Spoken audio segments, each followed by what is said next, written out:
Guhaye ikaze kuri analize tugiye kugezwaho na Mutumishi, aho tuganiriza byinshi mu bikorwa kwa team igenda yubaka umunsi ku wundi bigambiriye gutuma iyi Pi ishobora kuzagera ku ntambwe ya open mainnet, cyangwa se mu gukoreshwa nyine mu buzima busanzwe ku isoko, aho ishobora kwishyura service ndetse n'ibicuruzwa. Muri iki kiganiro Mutumishi arasobanuramo byinshi, ariko nanone kugira ngo ikiganiro kitaza kuba kirekire, ikindi gice turabararikira kuzagikurikira nyuma y'iki ngiki, kubera ko tucyaprodingiye rimwe gishobora kuza kuba kirekire cyane bikaza kugeza ku munota wa nyuma, ibyo wumvishe ku munota wa mbere utakibyibuka nkuko byakagenze. Niyo mpamvu twagiciyemo kabiri kugira ngo ukurikire kimwe hanyuma tuzakurikizeho ikindi. Hano ni kuri Rugwiro Pro Zone Official, ibiganiro byacu byibanda ku mafaranga ashingiye ku ikoranabuhanga rya blockchain. Ibyo tubirebera hamwe kugira ngo twongere ubumenyi, twinjire mu isi ya Web3 maze tubibyaze umusaruro.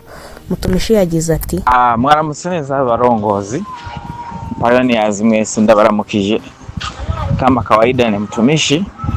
Uyu munsi rero tugiye kuraba story zerekeye na white paper y'ibihumbi 2021 ku mpamvu z'uko white paper za Pi network ni zibiri. Hari white paper ya 2019, iyo ivuga ibijyanye n'umushinga wa Pi network n'iranswa ryawo muri mainnet. White paper y'ibihumbi 2021 ivuga iranswa ryawo ku bijyanye no mu pioneers n'ibikorwa byiwe ategerezwa gukora. Kwa nini sasa ilikuja hii white paper? Nicholas na Kotim baricaye, baricara baravugana bati turashaka igihe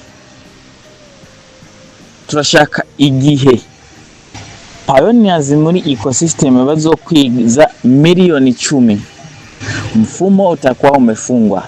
Na kuvuga ko mining yo kuronka Pi for free bizoba bihagaze. Basi iyo uwo mjadala uraza mu kikao, baricara bagize bati ariko bimaze kugenda uko ugaye dukwije imiliyoni 10 z'abantu bawurimwo, ntitwoba dushyitse kuri ya ntumbero twiha ko iri faranga ryogera ku bantu bose. Yani ukifunguye white paper ya 2021, ibindi ko mvuga uhita ubistangura kubisomamo. Basi bagira vote, bavuga bati ahubwo ikintu tugomba dukore, duhindure icyo bita mechanism mining rewards. Ukungeneza ariko zibonekana Pi, turaba ukuntu tuzikore, ziraboneka ku bantu ku buntu, ariko mainnet igihe izo biransijwe ndo ifungwe, mining ibone kugara. Basi iyo vote bariyitsinda ndo wakandika hii white paper sasa. Ubu rero story zije kuri iyi mechanism mining rewards. Inamana bavugana bati umuntu amaze kuba pioneers, yani akingeginga muri ecosystem, huwaga anapata Pi moja ni sawa. Akimara kwinjira gusa ategerezwa kubona imwe mahoro neza. Iyo imwe rero ni yuko yinjiye muri Pi network nk'umu pioneer. Na maana unakuwa pioneers 100%, 100%. Uraba umupioneer yemewe 100%, ukaronka Pi imwe. Kipengere kikurikira, sinashatse kugira screenshot ya white paper, ahubwo nagize screenshot yaho baciye babishira muri mechanism mining rewards kugira ngo mbisobanure. Abaza kusha bagenda muri white paper baraza kuca babibonamo. Security circle. I security circle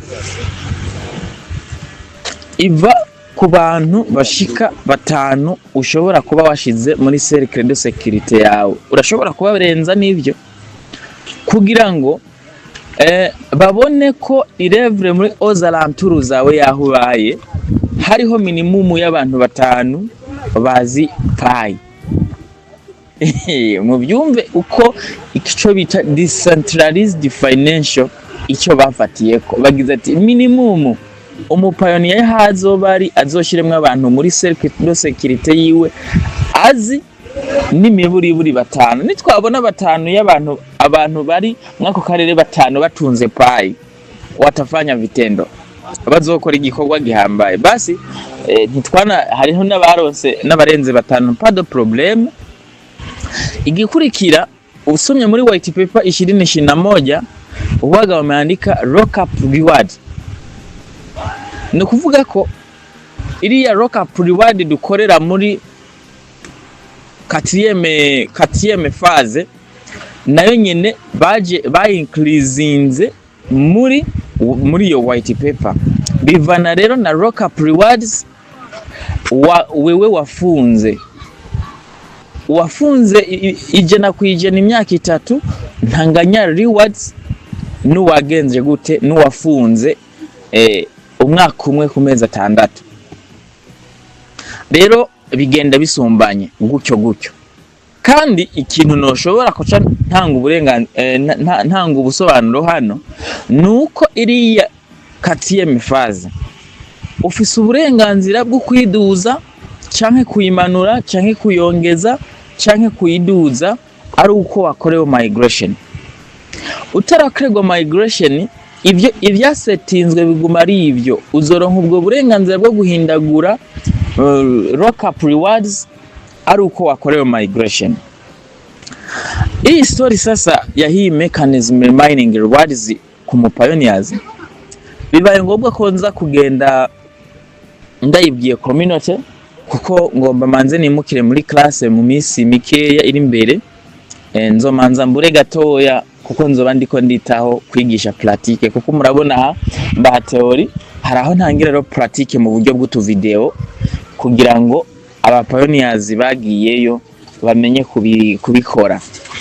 Aronzo mera nk'ubuze gato ariko ntago nzoba nabahevye, nzoba ndi muri classe ndiko ndaprepara amakuru n'utu video kugira ngo ivyo mvuga baze barabibona ukungene byakozwe, hama aba pioneers bariyo bamenye ukungene babikora. Rero that's why rero kuva itariki 11 nzoba ndiko ndantama izo kuru n'ivyo vyigwa hano muri chaîne canke se ahandi mu magroupe mvugiramwo. Ntago nzoba nkironka akanya gahagije ko kuza gutera zino story zirimwo something y'ubumenyi. Rero inyuma yaho hariho ahantu baciye bashiramwo bandika rewards pioneers.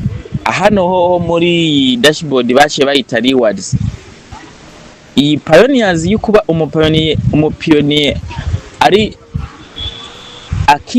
akicinjira gusa mu mushinga aba umupioneer yemewe 100%. Security sako naho nyene akabona ko intuzenya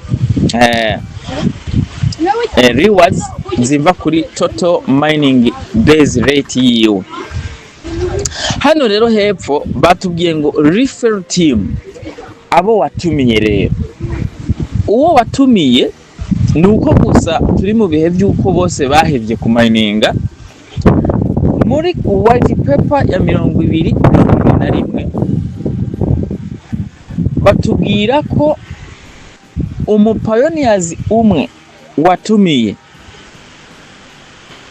amayininze inyuma ya 24 umukurako 0.25, umukurako ubusa n'uduce 25 kudu reward twa payi.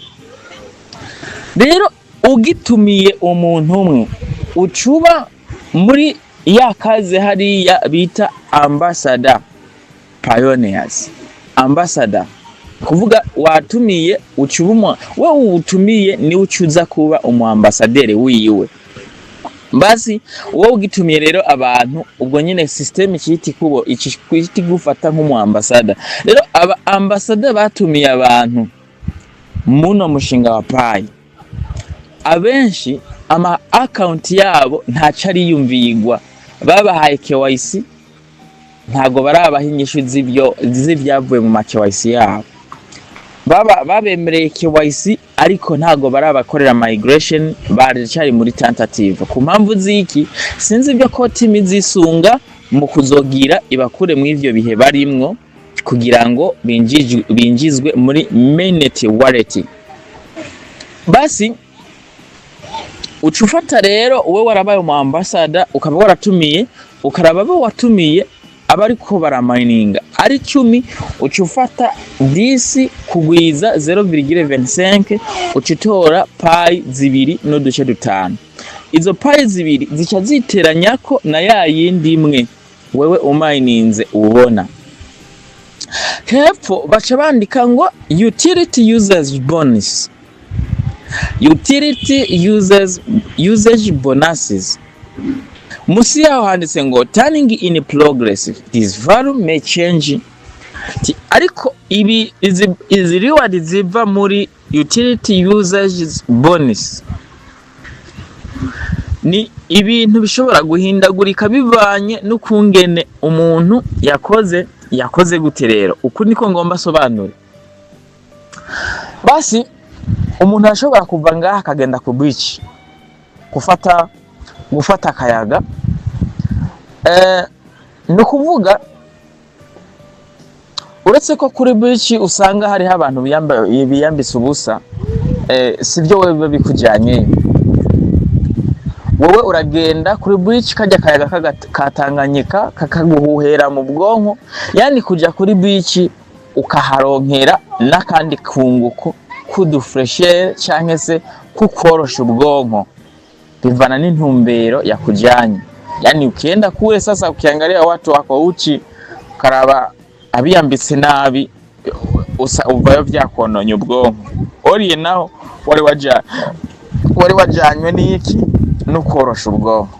Rero kuja kuri beach ukavanayo izo bonus canke se ako gashiru kabute Imana yaremye mu kayaga kakorosha mu bwonko. Rero hano rero utility users bonus Pi team yarayishize muri white paper 2021,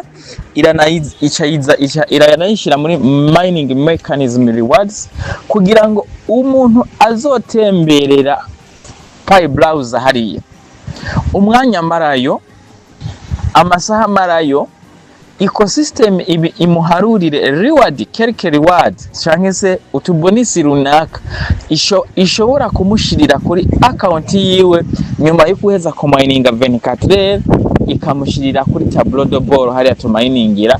Izo reward zikaba mu zindi muzo ya mininze kandi yatembereye muri Pi browser. Gutemberera muri Pi browser rero nuko kugenda muri Pi browser ukaraba ati bo je ndagiye kuraba ama application yubatse amaze kubakwa azotanga ibirato, reka nshakisha mwaramuse. Akinjira muri application akaraba kumbe ni izotanga ibirato bimeze ukunuku. Okay, akava mwiyo akagenda ati reka ndabe Omenda application, akugurira Omenda, akaraba Omenda ya public ifise amazu izokotesha n'amahoteli. Okay, Omenda poa, sawa, ija Omenda ndabibonye, reka nje muri Sibu.